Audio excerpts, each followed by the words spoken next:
Shikam. Hello, everybody. Welcome to the third panel discussion of the North Country Art, Land and Environment Summit. The topic of this panel is environmental justice in the North Country. We would like to begin by acknowledging that the land on which we gather is the traditional territory of the Haudenosaunee peoples, specifically the Ganinga-Aga Mohawk. In addition, those of us who are part of this colonial society acknowledge our role as settlers on this territory, honoring those who have stewarded this land for time immemorial. We also want to acknowledge our own position as organizers of this summit. My name is Siwu Aguilar Itzo. And my name is Blake Lavia. I come and grew up in Guanajuato, Mexico, Otomí, Chichimeca, Purépecha territory. I come to this land as a settler. While I also come to this land as a settler from the country that since 1861 has been known as the modern nation of Italy. To begin this conversation, we wanted to show you a map that to many may seem unfamiliar. That is because we have been taught a specific type of geography in schools. We have been taught a settler colonial geography, a geography that was imposed on the land violently through genocide, through conquest. The riverways you see on this map have been exploited, have been dammed by a settler colonial society. The place names that you see on this map have been in many cases attemptedly erased, again, by the settler colonial society. The settler colonial society placed its own borders, its own names on these maps. It divided communities, cut land apart through borders, through private property. Again, in talking about this story, the story of environmental justice in the North Country, Haudenosaunee Territory, we must first undo these histories and begin to analyze and discuss the stories that lay underneath. So to situate you all, we want to reference the land and water that where we now stand. The water that flows by us is from the Nigenzage, the Grass River. It flows to its confluence with the Ganyotalowanene, and again, forgive my pronunciation, the St. Lawrence River. The connection between the Grass and the St. Lawrence is one of the most polluted, or was one of the most polluted sites on Turtle Island, what people call the United States of America or the American continent. These stories of violence, of conquest, we will explore today in discussing this land and this territory. So without further ado, we would like, on behalf of the North Country Art, Land and Environment, we want to thank all our collaborating partners, the people, the organizations, and the land and the water who have made this summit possible. This program was founded by Humanities New York with the support of the National Endowment for the Humanities, the St. Lawrence Art Collaborative Grant, and the Richard F. Brush Gallery. We would also like to thank North Country Public Radio for being our media sponsor, and the Weeb News for hosting us tonight. The special panel is happening in tandem with the Water and Origin, honoring the first storyteller exhibition, and the Grass Talk virtual exhibition. And finally, we will pass you to our moderator, Agnes Williams. Greetings and Thanksgiving. First of all, I'd like to extend a greetings and Thanksgiving to the Wings Collective, the panelists, and our audience today for this discussion on environmental justice in the North Country. My name is Agnes Williams. I'm a Seneca grandmother, mother, sister, and auntie from the Cattaraugus Territory of the Seneca Nation of Indians near Irving, New York, in the western part of the state. I'm your moderator for tonight's discussion. And in the context of the Doctrine of Discovery, United States of America law rooted in the 15th century European papal bulls is the foundation of notions of white supremacy and Christian domination that not only enslaved Black Africans, but destroyed Native lives and North American environments. We are survivors of a 500+ year American Holocaust of communicable diseases like smallpox, and now again, COVID-19. War with its subsequent rape of our mother, the earth, and rape of missing and murdered, disappeared Native women. Removal off of our original territories and subsequent loss of our food sources. Relocation onto reservations and into abusive boarding schools, then into industrially polluted cities. Our lands are designated by the federal government of the United States with a policy called National Sacrifice Areas, where extractive mining and technologies, as well as industrial waste, have rendered them uninhabitable, unsafe, and unhealthy. Today, once again, we witness the justice in America, or the just us, as the Native legacy of the late Supreme Court Justice Ginsburg in her 2007 decision against the Oneida land claims versus the town of Sherrill here in New York. Ginsburg used the Doctrine of Discovery as justification for her written decision regarding the Oneidas and ignored the United States treaty laws with the Oneida and the Haudenosaunee in the 1784 Canandaigua Treaty. The development of the first and the second world is dependent upon the underdevelopment of the third world for the workers, and no development in the fourth world, indigenous peoples, where our natural resources are exploited and dumping of industrial waste have occurred. The Haudenosaunee continue to suffer the consequences of the mid-20th century industrial attacks at Seneca, Tuscarora, Onondaga from nuclear development and waste disposal. Added to that, in Mohawk North Country, General Motors and other industries have dumped heavy metals in the St. Lawrence River. Native people stopped going extinct in 1900. We only have over 100 years of physical recovery. And by the mid-1900s, the Haudenosaunee experienced industrial attacks on several of our communities. And this was not a coincidence. It all happened in mid-century. We are here to discuss the environmental injustices in the Mohawk North Country region and its impact on everyone. Today, we will hear presentations from 4 distinguished colleagues: Gaia D. Duckya, or Jackie Hill, Craig Arquette, both from Akwesasne Territory near Messina, New York, Stephanie Morningside, Oneida from the Land Trust. We will begin with Gaia D. Duckya. Jackie Hall, please continue. Sego Skanagoga, Gaia D. Duckya Yungats, Wagatahuni. My name is Jackie Hall. I'm Wolf Clan and I'm Mohawk from Akwesasne. I've been a reporter here for several years in Akwesasne, and I'm also an activist.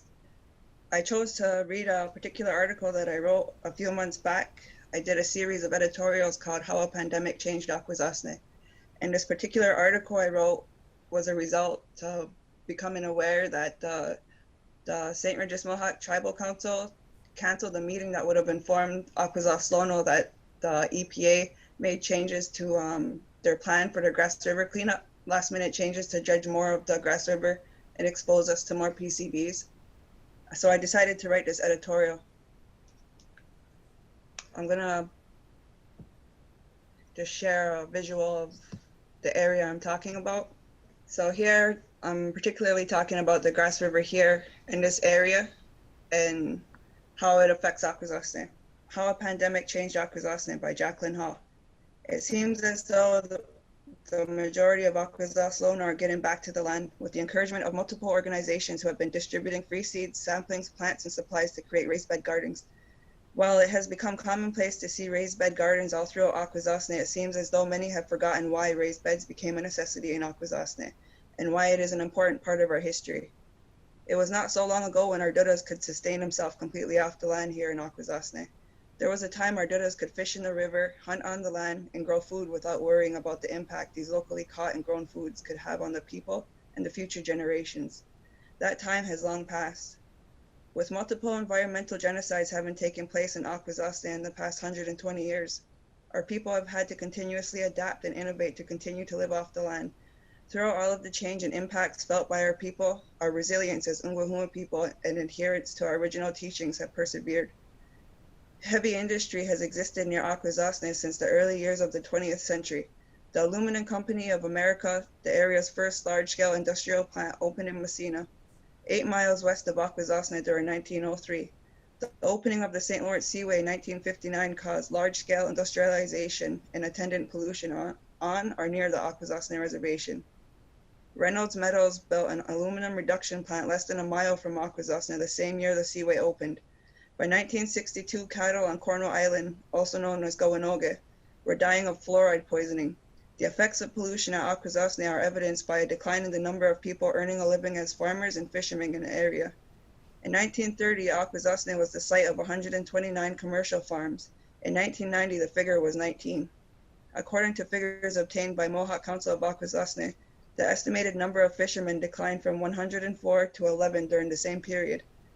This is an excerpt from the Encyclopedia of the Haudenosaunee. Surely these statistics have changed since this excerpt was written. With the efforts of projects and organizations such as SAG Tawado, Akwesasne Cultural Center, Three Sisters Sovereignty Project, Ungwe, Thompson Island, Women's Wisdom Circle, and individual knowledge keepers hosting workshops aimed at teaching Akwesasne self-sufficiency. Many have gone forward with learning and getting back to the land. With all of the newfound knowledge comes a newfound responsibility to take it a step further than being a caretaker of the land, but to be a land defender. Caretaking takes on a whole different realm than defending land, but both are equally important during these times, especially when we find ourselves coming back to the land to sustain ourselves and our families. With the travel restrictions put in place during this pandemic, many feel as if they have no choice but to hunt, gather, and garden within a 50-mile radius. But is it really the best thing for our people? We have to outweigh the pros and cons of remaining within an area 24/7 that is ultimately making our people sick. Although it does not come in the form of a cold or coronavirus for that matter, the deep-rooted disease that has been continuously passed on unknowingly to our future generations has repercussions that are long-lasting. Many people believe because they drink bottled water, purchase food grown elsewhere, and garden and raise beds that they are not as affected by this deep-rooted disease given to us from industry. Sorry to remind people, but the water we use, the air we breathe, and the land we live on make up who we are. We are only as healthy as the land we call home, and our future generations' health depends on us. Heavy metals such as PCBs only leave our bodies through breast milk or semen, so the only way we can rid ourselves of this poison is by passing it on to our children. Many Akwesasne are aware of the Grass River cleanup taking place as we speak. The dredging of the Grass River is stirring up sediments of the past and unleashing the same poisons that made living beings sick in the past. Although representatives of these industries assure us they are going about it as safely as possible, there is a low risk of exposure to Akwesasne. There is still a risk that government and industry deem low, but the involvement and consultation of Akwesasne on this possible risk was at a minimum. For example, one of EPA's most recent announcements regarding the Grass River cleanup, made on April 15, 2020, states the U.S. Environmental Protection Agency has modified a plan to address sediment contaminated with PCBs at the Grass River Superfund Site in Messina, New York. The EPA continues to listen closely and respond to the needs of this community as our priority, and we are working hard with our state and tribal partners to advance the cleanup of this critically important river system, said EPA Regional Administrator Pete Lopez. The modification to the plan will provide for the removal of more sediment and will ensure that the new tugboat can operate efficiently and effectively, all while remaining on track with the project. A change in plans for the Grass River cleanup includes dredging and removing an extra 90,000 cubic tons, only 0.3 miles away from the St. Lawrence River and scarily close to the water treatment plant on Gowanoghe. When the EPA makes these plans, it does not include the Canadian side of the border or how it could affect the north side of the river. There was no prior consultation or information shared because of this ongoing pandemic. The previous Grass River information session in Akwesasne was canceled. This extra dredging and removal to accommodate a bigger tugboat could have very well went unnoticed due to this pandemic. These plans to dig up and change our rivers for the convenience of a project is only a miniature version of what took place during the construction of the seaway. There was clearly impacts on our people when the seaway was built, so one can only guess what the impacts will be from this invasive project. Going into this year's gardening and gathering season, we must be aware of the different risks and impacts that it may have on our people, the closer we are to these industrial sites. While well-meaning knowledge keepers suggest locations to gather and hunt that are within the suggested 50-mile radius, it is our responsibility to remind the people of our land's living history and continue to pass on this knowledge so long as our lands and waters are sick. Stay vigilant and research information for yourself during this pandemic, especially when it comes to our land and water. To have a healthy relationship with our Mother Earth, we must reconcile with her and help her to heal. How can we do that while at the same time depending on her for nourishment? Thank you. Our next presenter will be Craig Arquette, who is an Akwesasne Mohawk. My name is Craig Arquette, Mohawk from Akwesasne. First, I just want to just pull up a general map of Akwesasne, of where we're located. We're in upstate New York. Our territory is in upstate New York and extends into the Canadian provinces of Quebec and Ontario. And I'm going to be talking about the industries and the contamination that they've caused in and around Akwesasne. In Akwesasne, we have a number of health issues. These include diabetes and various cancers. There are several other health issues, a long list, but these are the two main ones that get talked about the most. And over the last couple of years, our community has faced a lot of cancers. And that's because we've been exposed to the contaminants for about 60 years now. And that really is a lifetime of exposures to contaminants. And that's why we're seeing a lot more cancers now. And in this map, I just wanted to show how close the industries are. And this is just showing the western side of Akwesasne, and around the edge, we have the General Motors Superfund site. And then on the opposite side of the General Motors site is the Reynolds Metals plant, which is now an Alcoa plant. But from there, about 7 miles upstream in the town of Messina is the Alcoa plant, and that was started operation in 1903, and both the Reynolds and the GM plant, they were in operation in 1960. And to the north, in the city of Cornwall, there were about 7 factories there, but they don't exist now. And these facilities, these industries, they've released a lot of contaminants in and around Akwesasne. And these have been PCBs, PAHs, phenols, fluoride, and mercury. Mercury contamination mainly came from the Canadian factories near Cornwall, and fluoride, that was in the form of air contamination from the Reynolds plant, and PCBs, PAHs, and phenols, that's mainly from the Alcoa and GM plant. So our community has these industries around us, so we have to think about, all right, why are they even here in the first place? And this map, I guess I love showing maps. This one, I just want to show how close everything is to us. And bottom right corner is Akwesasne. You see Cornwall Island, that's in our territory. But below that, you see two facilities of, you have the GM plant in Reynolds, but also on the map, you see labeled the Robert Moses Power Dam. And that's what the Power Dam, St. Lawrence Seaway, construction was finished about 1958. And then immediately after, both the Reynolds and GM plant started construction, and they were both in operation by 1960. And you can see that the Reynolds and GM plant, they weren't near Messina. They were located right up against Akwesasne. And at the GM plant, as soon as they were in operation, they started dumping their waste onto their property, and they didn't select it in an isolated area. They put it right furthest away from their facility, right on our doorstep. In this picture, I'm standing on top of the GM dump, and I'm looking towards Akwesasne. At the bottom of the dump, that water feature you see there, that's a cove that connects to the St. Lawrence River. And on the left-hand side of the picture, you see some buildings with the red roof. Those are apartments, and you can see how close they are to, those apartments are on tribal lands. So you can see how close this GM dump is to Akwesasne. I should probably note that when the GM dump was first being created in the 1960s, those structures probably weren't there, but on the high ground, in the picture in the trees, you see some buildings there. Those are houses, and those houses were always there. There were always people living in that area. So you can still see how close everything is. And this cove was contaminated from the GM site. It has been cleaned up now.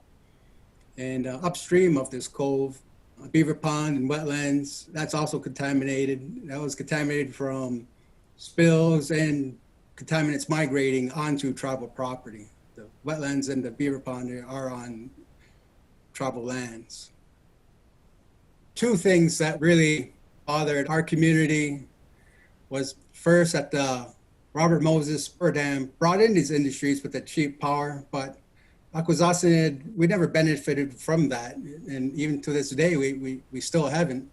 The town of Messina, they benefit from it, the industries, and the fact that they were set up right on our doorstep, exposing us to the contamination. And I guess the third issue or event that community disliked was the GM bankruptcy. 2009, General Motors Corporation filed for bankruptcy, and they came out of bankruptcy by 2011. And out of that bankruptcy, the Racer Trust was formed to manage properties that GM abandoned. GM got rid of all the properties that were contaminated or costing them money. That was about 28 properties. So they're out of the picture. They got away with it. Not only is it not fair, but that's just not right. Racer Trust, their mandate is to finish the cleanup of the properties and to sell them. Racer Trust is working with a fixed budget. If we still had General Motors in the picture, we would have had at least a chance to keep pressuring them to do more with the cleanups.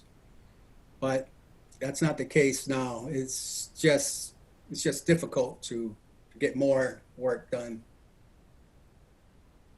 So I guess we've been kind of beaten up over the years, but we also had some successes too. And these successes go back to the beginning. In 1985, a Mohawk midwife gets New York State DEC involved. In those early years, the agencies were involved, the state and EPA, but they were mostly focused on the industries, that the footprint of the facilities themselves. They really weren't looking at the needs of the community. This one individual goes to Albany, goes to the DEC's wildlife pathologist, explains to him that she's seeing a lot of health issues in Akwesasne, and she gets him to come to Akwesasne and to take a look for himself and to collect samples. In his mind, the pathologist, he just figured, oh, this is another person that's exaggerating what's going on. I'll go take a look, collect samples, and be done with it, close the book. But he saw it for himself. Visible contamination in Akwesasne on our lands, and he collected samples, and that verified what he was seeing. And that was just kind of the start of getting an acknowledgement that community was impacted.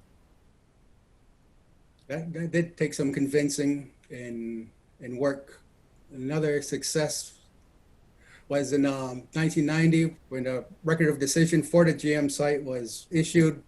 Record of decision is just a document describing how the properties were going to be cleaned up.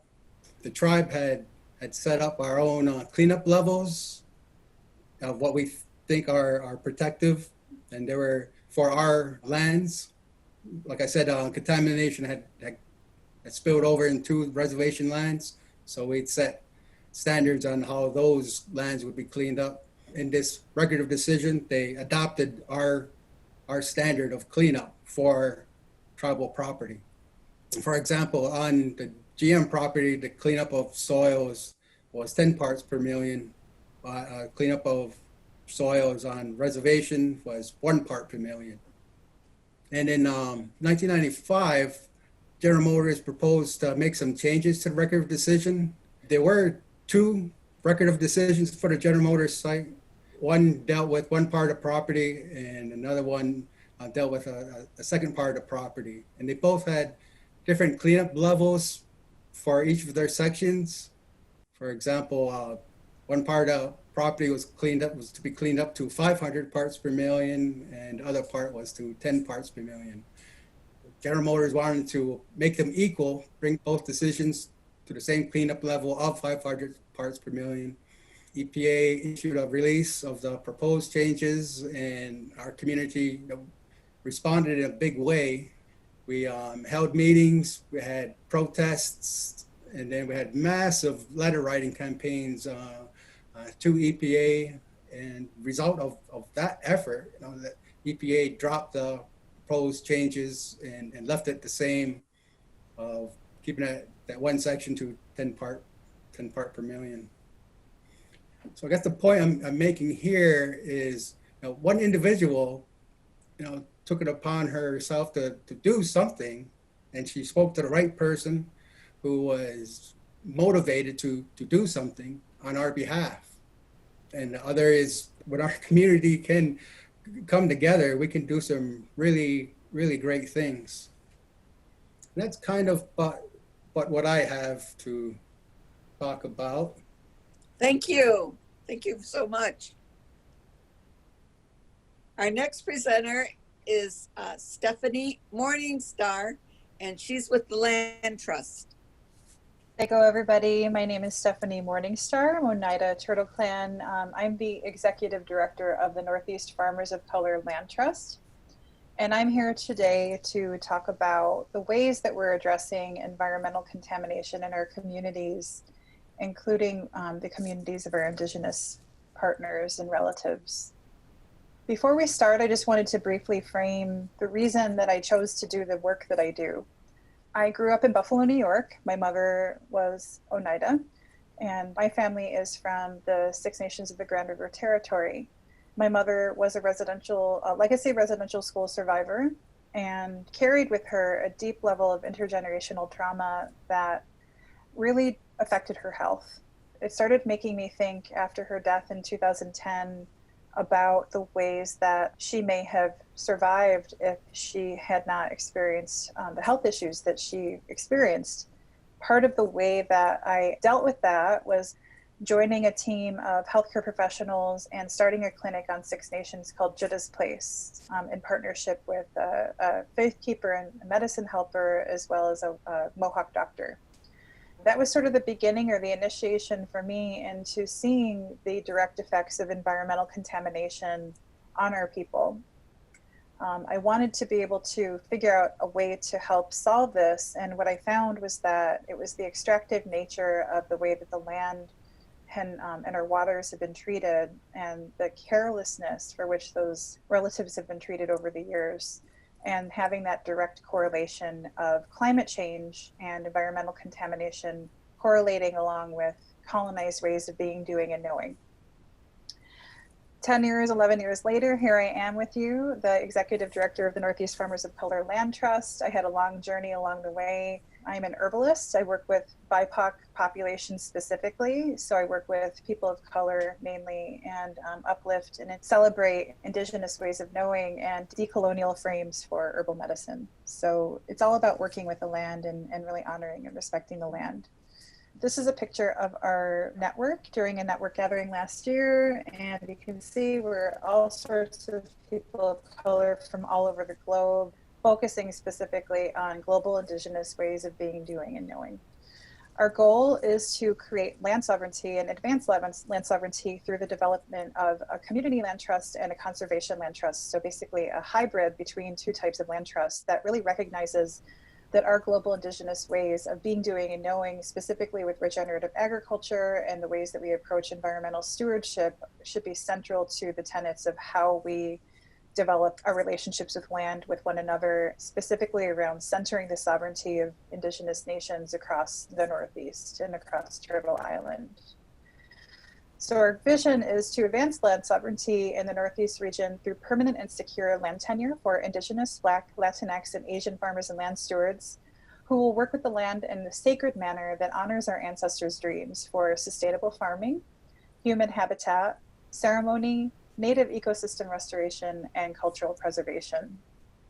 What makes us unique is our hybrid land trust model. So we're working with a community land trust model that addresses all of the sort of basic farming needs and feeding our communities and living situations, and blending that with this conservation land trust model that is specific to some of the issues we're speaking to today regarding conservation and restoration of our waterways, our native species ecosystems, specifically also culturally significant lands, burial grounds, places to do rites of passage, as well as just making land healthy again for hunting, harvesting, growing food in the ground, ceremony, and again, reburial. And really what that's supposed to equal, these two hybrid approaches, is to equate to or manifest health, wealth, and joy in our communities. So creating or reinstituting healthy, permanently accessible land, connecting folks with being able to grow food and medicine in the ground again. It's really hard to hear folks having to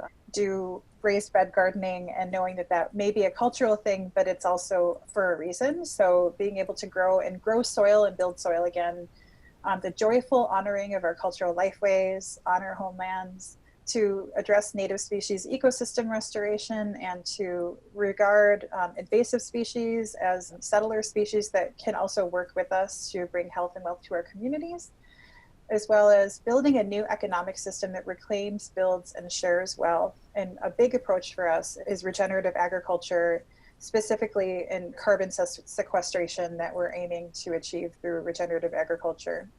And ultimately, what we are approaching is to look at creation, so something that we are a part of, creation or nature, as something that is also a living being. So a huge part of our work, as I'll talk about in a moment, is regarding the rights of nature and personhood.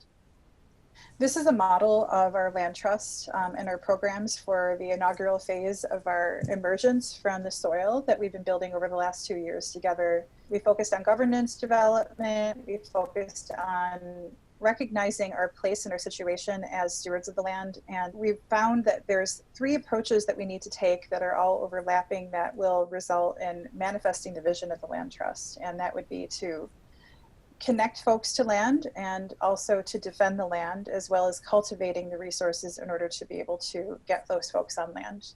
One of the key tenets in our approach is that we're not just consulting with Indigenous people. I mean, I'm Indigenous myself, and this is an Indigenous-led initiative, but recognizing the multitudes of nations across the northeast part of Turtle Island whose lands have been stolen from them. So really understanding treaties and understanding unceded territory and what that actually means. You know, looking at the timeline of colonization and the timeline of contact and what the environment looked like before and what the environment looks like now, we can see that we are in a deep crisis that has taken 200 years to make happen, basically. So we're looking at not being able to reverse that crisis, but we need to build resilience in our communities to address that crisis and now deal with it because we're living in it. So that's what the Land Trust is all about. It's about getting folks onto land who need to grow food and medicines for their communities in order to survive. We don't want to be reliant on bottled water. We don't want to be reliant on food that we need to purchase from a grocery store. We don't want to be involved in the capitalist extractive system that has basically created the system and the issue that we're all dealing with right now. The approaches that make us unique from other land trusts are that we're really looking at the root causes of issues. The fact that Indigenous hands have not been stewarding the land and that there have been no trespassing signs placed on land that is our homelands and our unceded territories is a shame. And one of the ways that we're trying to approach that is through looking at the systems that created that. We are 100% BIPOC led and driven. I am the executive director. We have 2 other co-directors joining us, and we have Indigenous community members and Black folks on our board of directors. Again, we're mainly looking at not just consultation with Indigenous communities, but specifically partnerships with Indigenous communities. And we're just beginning this process now. We've been kind of internal and are now just starting to make relationships with Indigenous communities in a more formal way. But I will say that one of the deepest messages that we're trying to share is, and something that I've been involved with along the way, is around conservation and including Indigenous knowledge and traditional ecological knowledge and land conservation. So really resituating Indigenous hands on the land and taking those no trespassing signs down in our homelands. We're a hybrid land trust, as I mentioned, so we're using a unique approach that is getting folks on the land to be able to farm, but also really recognizing that farming in and of itself, it can be an extractive method and that we need to really be looking at regenerative solutions.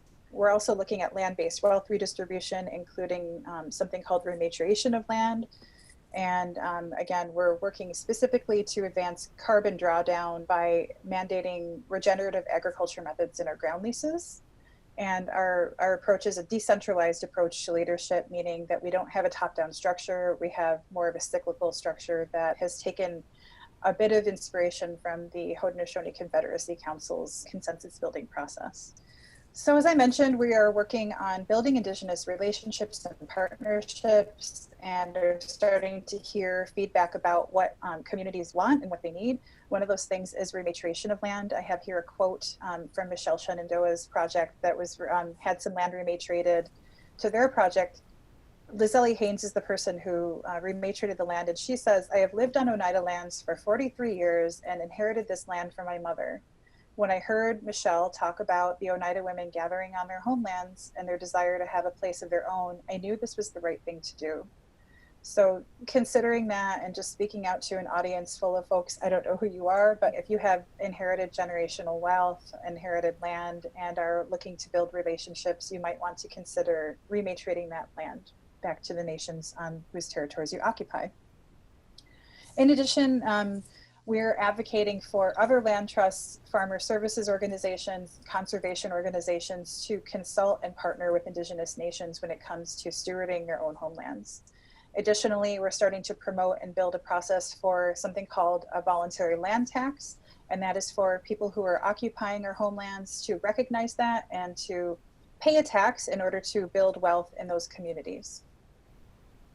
Another method that we're using in order to resituate Indigenous land stewardship is something called a cultural respect easement. This is a permanent easement that is placed on the title or deed of your land. And what it's doing basically is it's opening up access to that land to the original peoples who have stewarded those lands since time immemorial. The way that the easement works is that it's a legal agreement that is basically negotiated over a period of relationship building conversations and meetings that ultimately works out how the land will be engaged and any of the boundaries that the property owner has or that you have or that the First Nation might have. So some of the ways that you can work with a cultural respect easement is to open up access for hunting, for harvesting, for ceremony, for reburial, for agriculture, and for rites of passage. Can leave it even as simple as just open access. So it's a really wonderful way to start building relationships with folks and really getting to know the Indigenous community whose territory you occupy. One of the final ways that we're engaging Indigenous stewardship is through something called personhood, or the rights of nature. Dr. Robin Wall Kimmerer said in her books, Braiding Sweetgrass, in the settler mind, land was property, real estate, capital, or natural resources. But to our people, it was everything: identity, the connection to our ancestors, the home of our non-human kinfolk, our pharmacy, our library, the source of all that sustained us. And I would challenge to say that it still is the source of all that sustains us. So personhood is a way of recognizing something like the St. Lawrence River that is obviously sacred to our people and to Haudenosaunee, as well as a relative and a living being. It's actually a way to recognize that policy-wise, so you can actually protect that land through things like lawsuits. It's something that's a fairly new concept, but what you can see here behind this image, or the image behind these words, is a picture of wild rice. And wild rice has actually gained personhood status through the Anishinaabe, the work of the Anishinaabe people. They've actually protected wild rice through this personhood. There have been rivers and mountains that have been granted personhood, and part of the work that we're doing as a land trust is to recognize personhood on the land holdings that we hold in our trust, as well as to advocate for personhood and facilitate that process for anybody who wants to engage us for that. So it's a fairly new concept, but we're really excited to talk about it and to dig into that work with the Earth Law Center. The next steps we have are to continue our consultation and to continue building bridges and building relationships with the various leadership across the Northeast and the various Indigenous nations across the Northeast. We're working on language justice. We're evolving a reparations map. We're trying to really just get the second phase of the land trust up and running. Ways that you can support us are just getting in touch. We have a webinar series that we're hosting. We're specifically interested in collaborating and partnering with Indigenous communities to advance some of these concepts that we've been talking about up until now. And take a look, let us know if you have a question, feel free to get in touch with us. My email address is connect@nefolklandtrust.org. In closing, I just wanted to share one of our inspirations, Fannie Lou Hamer, and something that she said, and she said it more simply than anything that I could say, and that's nobody's free until everybody's free. And until everybody's free, I'm going to continue working. So go ahead, thanks for having me, and I look forward to answering any questions you might have. Thank you, Stephanie. Very good. Okay, we have one question that came for you. How has the Doctrine of Discovery affected land ownership and the privatization of land? The Doctrine of Discovery is one of the seeds that was planted that has created this land trust, basically. So looking at the idea and the concept of terra nullius is something that has deeply informed our work, especially regarding who the rightful stewards are of the land and who can quote unquote own land. Really, the Doctrine of Discovery is the catalyst for everything that's happened up until right now. And to see the St. Lawrence, to see Onondaga Lake, to see all of the Superfund sites that have been created based on the results of the spirit of the Doctrine of Discovery fuels me every single day. So the work is to dismantle the Doctrine of Discovery, absolutely, and to get as many organizations and folks who have benefited from that to officially renounce the Doctrine of Discovery and to continue to challenge that. It is because of the spirit of that culture and that fed white supremacy culture and has fed the extractive and violent mechanisms that have created these health disparities amongst our people, as well as the extraction and silencing and erasure of our ways of being, doing, and knowing. Okay, thank you. The land ownership and privatization, I think, really speaks back to the English property laws. And when you talk about the Doctrine of Discovery and the land trust, who actually does own the land that you have in the land trust? Nobody owns the land, actually. And that's one of the things that I'll share. We don't believe that land can be owned, or water, or any other natural relative. What we can do is hold a legal title that's legal under colonial law. So I want to be very clear that there are two separate questions here. One is about ownership. I can't imagine owning a piece of land, even with a title written to me or a deed. I would imagine that owning land would be like owning a human being, which would mean that you were enslaving them. So to me, land ownership is it's a colonial Western concept that doesn't have any place in the work that we're doing. And one of the ways that we're trying to shift this conversation is about addressing that directly, that land ownership is a colonial concept. So when it comes to private land ownership, what we're doing is we are holding title and we're creating a governing body for each one of those deeds to oversee. So it's called a 501c3, 501c2, two-tiered community land trust that holds title and actually creates a board for each title holding that is made up of the community, the people living on the land, and part of our board. So it's quite an interesting mechanism to be able to create land access, but also hold accountability within that for values. Thank you. How has COVID-19 affected the Akwesasne community? In so many ways, but I'll stick to the discussions that we're having, and with the editorial that I wrote,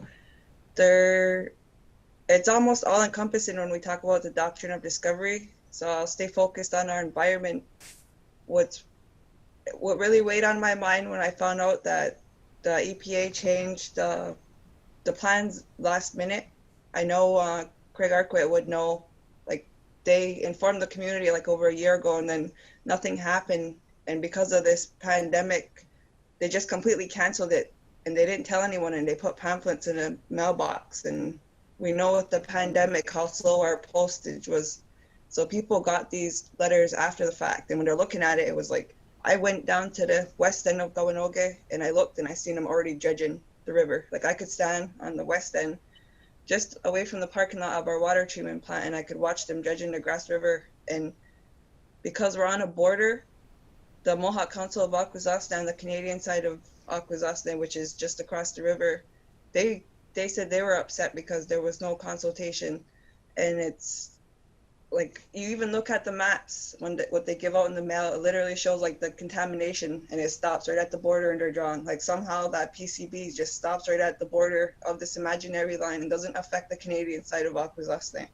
And it's the lack of consultation and communication on the EPA's part and on the tribal council's part, because they're ultimately they answer to the BIA, they answer to the U.S. government. They're the extended hand of the U.S. government, and they're taking part and they're helping them push this agenda. Like, it's upsetting. And the fact that we only have one local newspaper that shares media, and so it's the lack of coverage and accountability on the EPA's part, the Grass River Remediation's part, the St. Regis Tribal Council's part. And I don't even know where I was going with this, to be honest. No, you answered the question. Yeah. They also asked about how the community was vulnerable to pandemics like COVID-19. Are a lot of people experiencing illness? Surprisingly, we haven't been hit as hard as like the Navajos, who are, I heard they're taking the vaccine already because they've been hit so hard.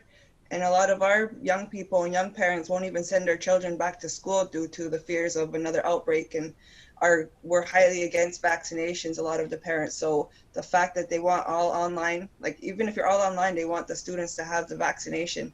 And it's things like that where our young parents are saying, like, no, that's enough. We're not going to let our kids be guinea pigs like during the residential school and day school era. So we've taken it upon ourselves to homeschool our children.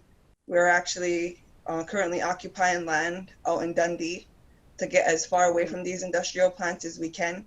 And that's because of the pandemic. Like, it was like now or never. Like, we need to change something right now, because we're not going to send our kids back into these schools and allow this education system that was basically formed from the Doctrine of Discovery and residential schools, and to take the children from their parents and where we're supposed to be teaching our children.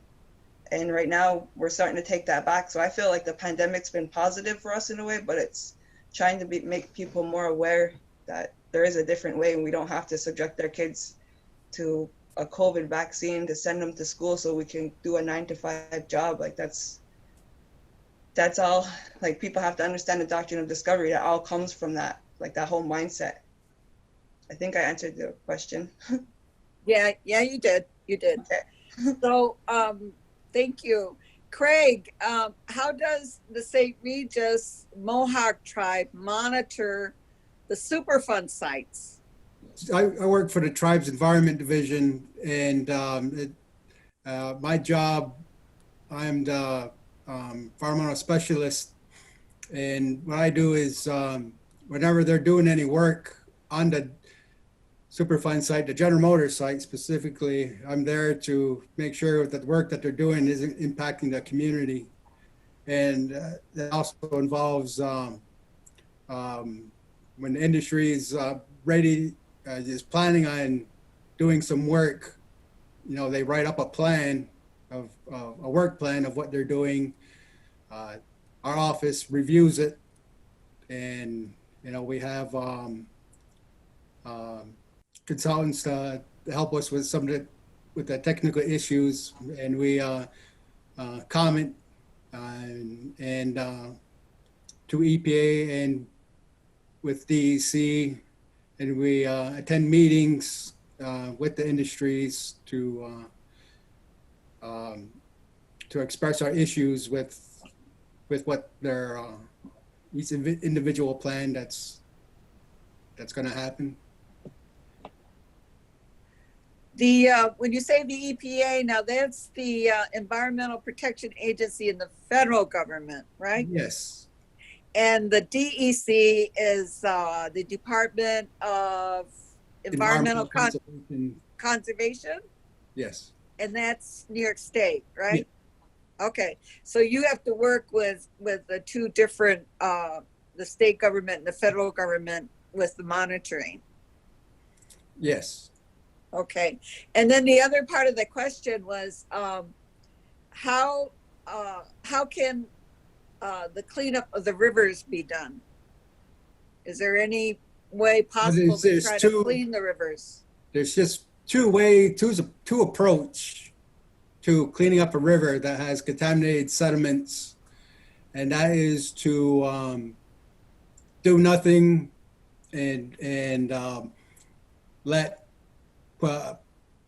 put some material over the sediments, sand and gravel and large rocks, a series of layers to isolate it, to keep it from the wildlife, to the fish and benthic organisms. And the other approach is to excavate it, and that means just using equipment, construction equipment, to excavators, and just pull the sediments out of the river bottom. And but that has to be done in a way that you're trying to keep the suspended sediments in that area and not flowing downriver. And the idea of dredging is to, you know, get rid of that material, so it won't be impacting, continually releasing its contaminants. It'll be there. If the sediments are left alone and the decision is to do nothing, then they're there. They may even get a covering of material, but it doesn't mean it ends. It means it just prolongs it. It just really just covering up the issue. It's gonna resurface down the road with some event. Rivers are dynamic, and so if we just put a cover over it and do nothing, that kind of isolates it for now, for that first time period. But then you're just sending that problem down the road for future generations. They'll get hit with it in large dose if there's river bottom is disturbed some way. And so the idea with dredging is to get that bulk material out. It's messy work, and it does stir up contaminants in the immediate area. But down the road, it's less material that could resurface and recontaminate the system for future generations. So these are just broad views of river cleanup. There's a lot of perspectives for each approach.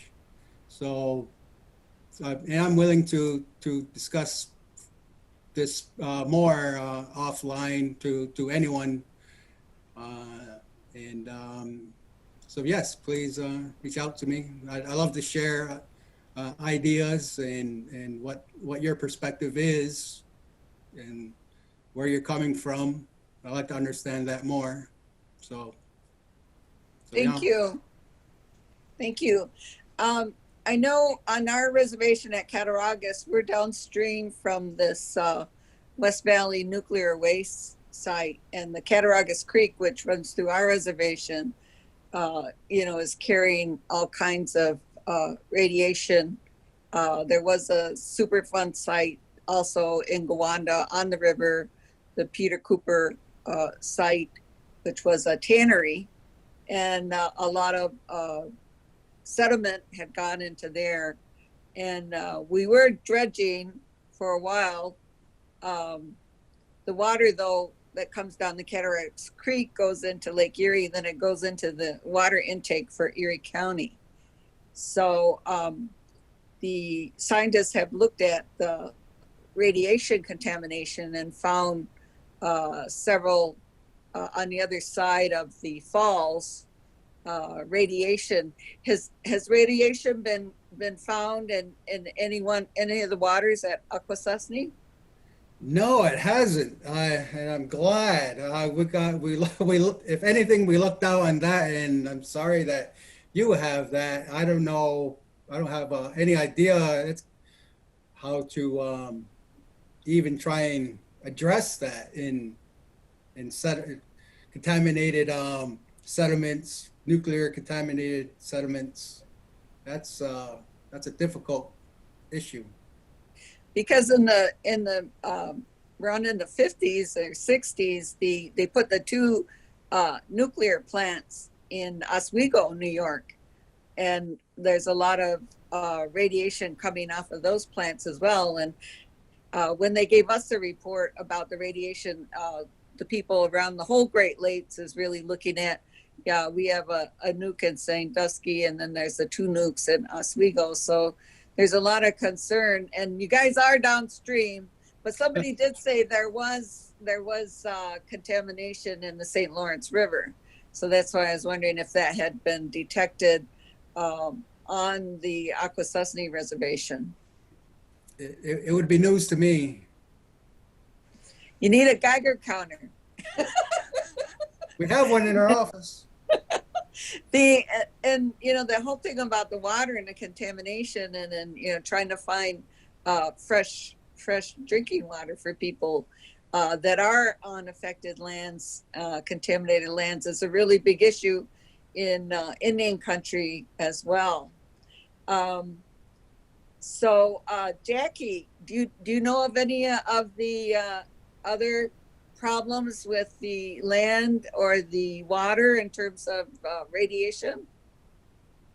I can talk about a future issue that I come across. I'm not sure about the American side, but the Canadian side.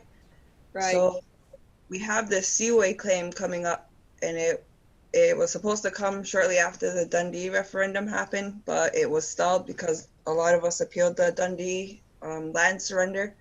So with the seaway, I was able to get one of the Band Council district chiefs to confirmed that the seaway had wanted to expand. They wanted to dig into our river and expand the seaway and raise our bridge. And we have become informed about what super tankers are. They're these bigger ships, and we were trying to wrap our minds about like, why do they need bigger ships coming through our waters? Because we already know the Mi'kmaq, they've already raised their bridge, and then Kahnawake is already talking about being relocated, and we're the third lock in. So I've come across information because they're canceling pipelines a lot, like in Standing Rock, and everyone's celebrating. But if you really look into it, it's a failing economy. And what Canada's doing is they're looking into rare earth elements, and they have 40% of the world's rare earth elements. So it's unregulated and it's new, and they're starting to explore places. And of course, it's near reservations like in Osadage. There's a mine that they're re-exploring out there for these rare earth elements. And then I found out it exposes us to naturally occurring radiation. So when they do find these elements, which they're trying to get like uranium and like those type of things, how are they going to transport? You know what I mean? Like they're going to probably put them in these ships, and they're going to be traveling through our waters. And so one ship gets stuck, or like, I don't know what, spills in our water, and then we have to deal with that. And that's something that's going to be coming up very soon, because they're actively exploring Turtle Island right now for these elements and to get their hands on more uranium. Mm-hmm. But that's in Canada. I'm not sure if it's in the United States, if you can find more information on that. Yep. We've got a lot of, nationally, the Nuclear Information Resource Center in Washington, D.C., with Diane Dorigo has been working with us on the West Valley. When we're trying to get full cleanup of that, usually, with the waste, they solidify it. But with this, and then just trying to get national and international, get them to stop producing more waste. And, that really is a big issue. Because they're really looking at, as the fossil fuel industry is declining, they're really looking at nuclear to replace, which is even more dangerous and more of an immediate threat to our communities. So we need people to do that. We have a couple more, a general question for any one of you. Can college students create a fundraiser or help with the donations? Is there a way to do that? Our organization absolutely accepts donations, and we also raise money for initiatives like this. So we're doing something called, we actually just finished our first webinar series where we brought on different subject experts that have been helping us work out the land trust details. And each one of those webinars is a way to generate money in order to be able to feed those initiatives. So not our specific initiatives, but having a webinar about something like this, I think would be very valuable. And then all funds would be directed toward, if there's a nonprofit or if there's a way to channel the funding into the community to specific programming to help with this, that's absolutely something that Nefolk Land Trust is happy to do. We receive donations as well, but I would want to defer that to just being a pass-through organization to help support this initiative. Mm. Okay, how about at Akwesasne? Is there any donations needed there?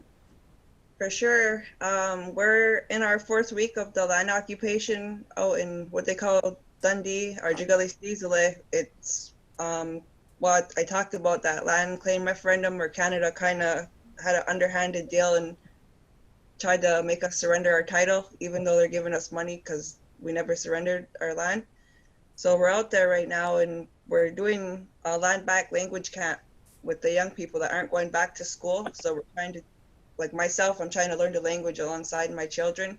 So we're out there on the land, and it's good hunting ground where we are. Like right now, the young men we're bringing out there to do hunting. So we have community Akwesasne here that are doing online auctions. We have like a raffle going on because they seized a vehicle at the border, like to raise the money back because it cost $1,000 to get our vehicle back.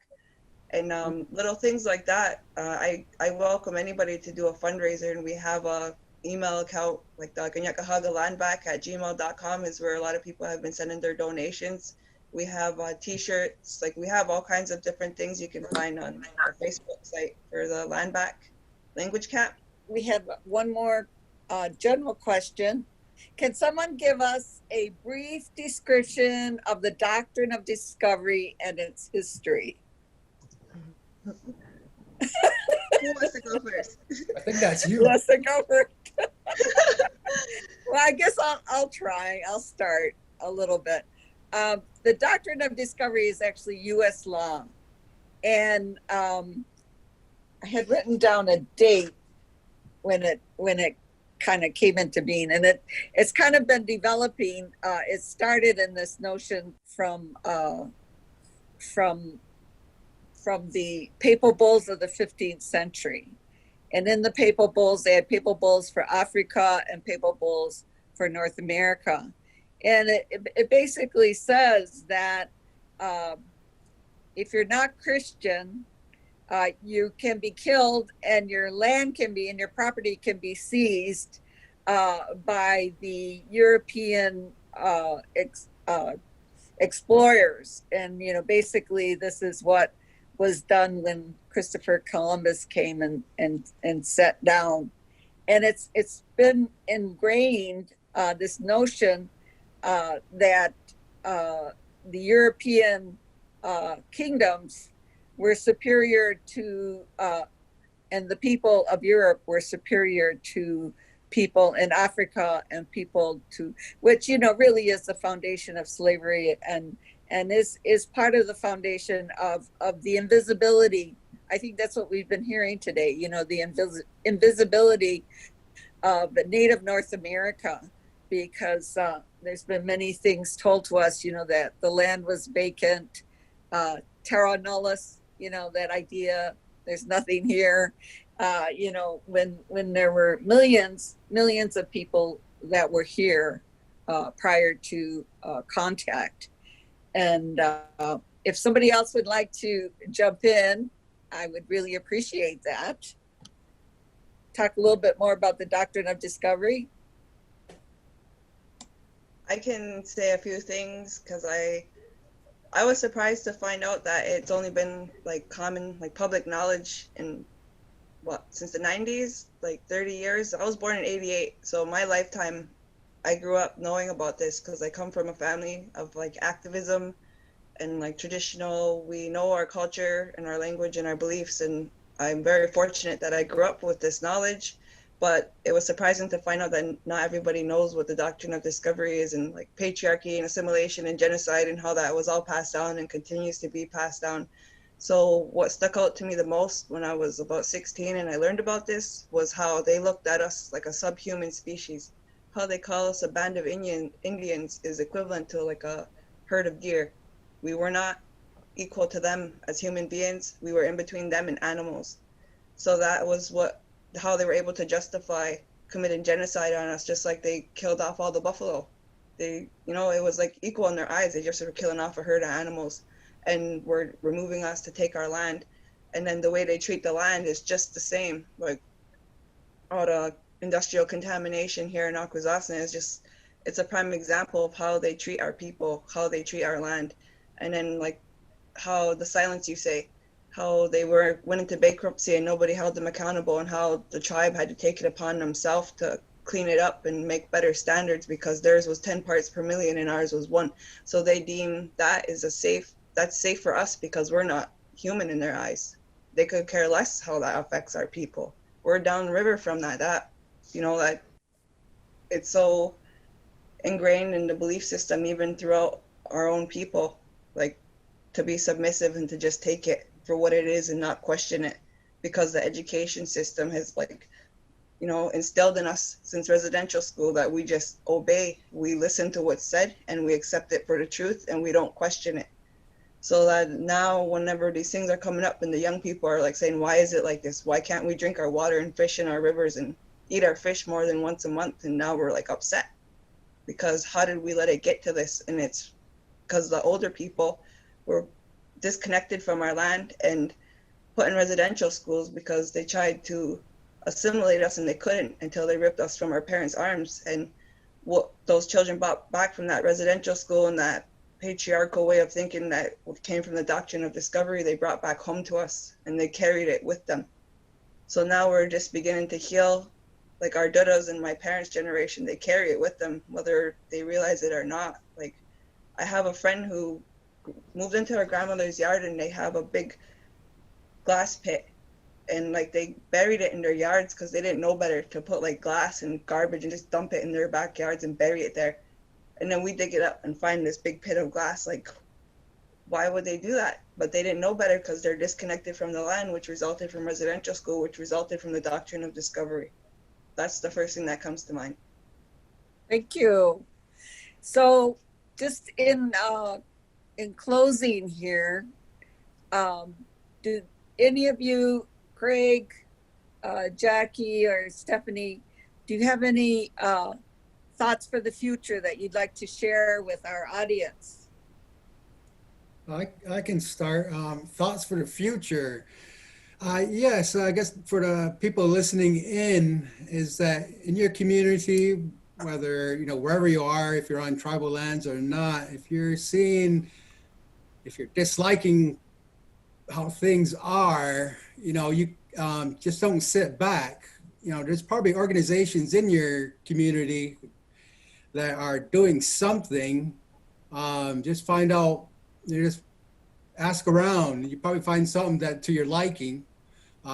There's a lot of, for example, there's agriculture, groups in a lot of communities, and there's nonprofits, and you can just get involved, and they're all doing good things.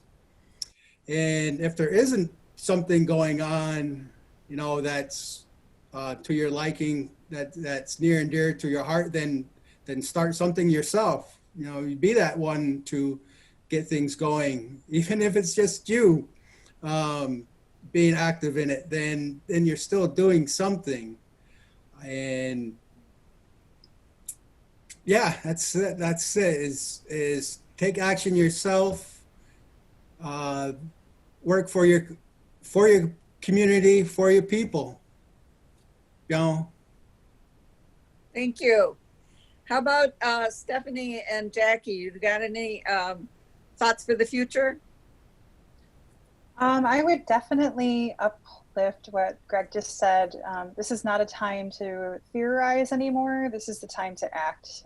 It's been the time to act for a really long time.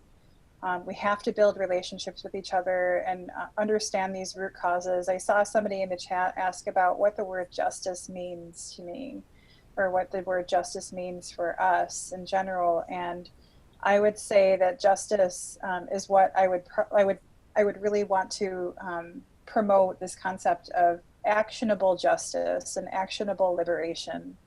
We're not looking at, this isn't just about lawsuits. It isn't just about, one person's health. It's not actually an individualistic journey for any of us anymore, right? That's a Western concept, that individualism. This is about collectively building a new future together, a future for our faces to come. We are the ones who are responsible for that. We are responsible to the land, to the water, to each other. And we're in a long line of ancestors ourselves that, we're preparing these spaces for the faces to come. So we can't wait any longer. There's individual action, but the collective action is really where I would suggest, getting in touch and putting your power behind whatever that power is for you, behind these movements. This is the time. The time is now. There is no more time. What happens in the next year is literally going to make or break the lives of our future generations. So we're here for it. I'm here for it for all of you. Yeah. Yeah. Okay, Jackie, any thoughts for the future? Yeah, I agree with what they both said, and what came to mind was a story, and it's most definitely relevant to what people are going to do in the future, because we're at the land back camp, and it's just myself and my family most of the time, and we made the move as a clan, the clan I come from. And I talked to allies that came to visit, and they told me this story that really stuck out, because I was really starting to wonder, like, where is everybody? Like, why is it just us here? Like, people are coming to visit, but nobody's made the move on the land like we did. So they told me a story about the Wet'suwet'en, like Frida and where they're out in Unistoten, and how it all started off with Frida and her man, and it was just them two there. That's all it took, and look at what that turned into. It doesn't take, you don't have to wait for a big group of people. If you, like Greg said, do something yourself if you can't find it, because one person is powerful. Like, my husband was crazy enough to marry me, and he's been like going along the ride with me, but you know, that's all it takes is that one person to say, I'm gonna do it. And then once you do it and people see that it can be done, they'll be right there to support you, and they'll be right there behind you, if not beside you. So don't, like she said, time is of the essence. You can't wait any longer. Whatever you feel in your heart that you need to do, you need to do it. And just know that there's the support. Good, very good invitation. Yeah, One of the things in our ways, our longhouse ways, is you know, not believing in the force or telling people what they should or should not do. But this is an invitation to all of you that are listening tonight to take some action in your own community. Think locally, work locally, and think globally, because this affects everyone. And I just want to sum up tonight by thanking you all for great presentations, very informative. I had a hard time keeping up. Took copious notes here. So I'd like to turn it back now to Blake and Blitzen, and just thank everybody for coming tonight, and for listening, and for taking good care of our Mother, the Earth.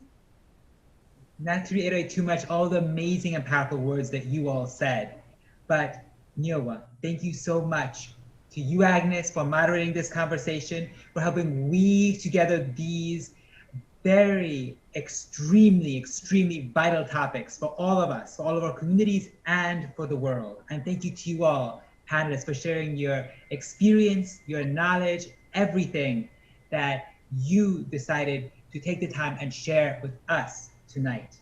We hope you enjoyed tonight, and we'll see you next week. Thank you. Thank you. Thank you. Skogeai. You know what? Bona.